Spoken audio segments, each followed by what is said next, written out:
Hi, Starry Rice! Sa mga nakapanood ng last video ko sa paghahanap namin ng private resort para sa birthday ng pamangkin ko, marami nag-message sa akin kung meron pa daw ba kaming ibang pinuntahan na resort. Kaya naman eto na nga po yung video, nakaruktong nung nakaraan. Nako, pasensya na nga po kayo at medyo napatagal ang susunod na pag-upload ko nito. Ito pa nga palang isang pinuntahan namin, dito rin to sa amin, sa San Miguel, Bulacan. Vinisit na nga rin namin para naman makapili na rin yung pamangkin ko at yung hipag ko kung alin ang kukunin nila. Hindi rin naman ganun to kalayo sa una naming pinuntahan. At pagpasok nga natin, malawak din tong lugar nila. At ito nga bumungad sa atin, itong malaking bahay sa may gawing harapan. Hindi na nga rin namin pinatagal, kaya naman nilibot na rin namin hanggang dun sa likuran. Nung nag-visit nga pala kami dito, meron ding event. Pero buti na lang hindi pa nag-uumpisa, kaya naman nalibot pa rin namin hanggang doon sa may dulo.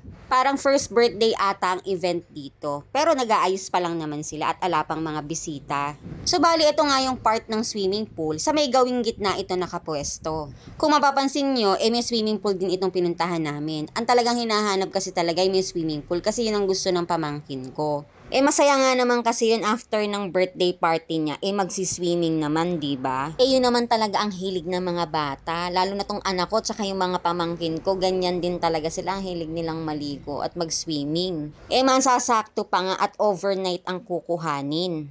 At ayun na nga, nakita na natin ang bandang swimming pool, kaya naman pupuntahan natin yung mga rooms nila. Ito nga palang gawing dulo na to, may dalawa ring kwarto.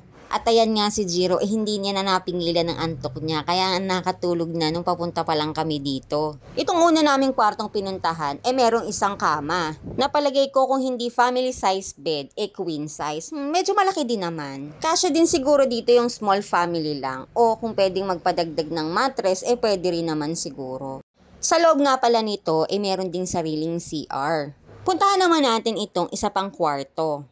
Ito namang kwarto na ito, mas malaki dun sa nauna. Pero nitong dalawang kama na family size bed. Tapos air-conditioned room din naman yung dalawang kwarto. Kaya di naman hindi maainitan, lalo na yung mga batang kasama. Ito nga pala yung view kapag lumabas na ng kwarto. Yung swimming pool agad yung makikita. O tingnan nyo naman yung dalawang batang yan, nag-i-imagine na naman ata na naliligo na sila. Ayan nga't napuntahan na natin yung dalawang kwarto. Kaya naman ang lilibutin natin ngayon, yung malaking bahay sa may gawing harapan. Yes po, kasama rin po ito sa pwedeng rentahan dito sa resort na ito, itong isang buong bahay na ito. Pagpasok natin, ang bubungad sa atin itong kanilang malaking sala na meron TV. Tapos bukod sa TV, maraming sofa sa mga gilid, kaya marami rin kayong pwedeng upuan. Pag-akyat nga natin dito, overlooking yung pinaka-resort, kaya kitang-kita natin kung anong itsura pag andito tayo sa gawing itaas. At unang-una na nga nating pinuntahan, yung mga kwarto naman nila dito sa may gawing itaas. Yung unang kwarto nating pinasok merong isang kama na family size bed. At ito namang pangalawa, medyo malaki dun sa may una. Ito namang kwarto na ito, merong dalawang kama na dalawang family size bed naman. Ito na nga pala yung sinasabi ko sa inyo kanina na overlooking yung ganda nitong resort kapag andito kayo sa gawing itaas. Kaya naman pag nasa taas kayo, kitang-kita nyo kung sino ang bisitang maraming kinain. Charot. Ito naman pala yung CR dito sa gawing itaas. Maganda rin yung CR nila, maaliwalas. Tapos malinis din naman.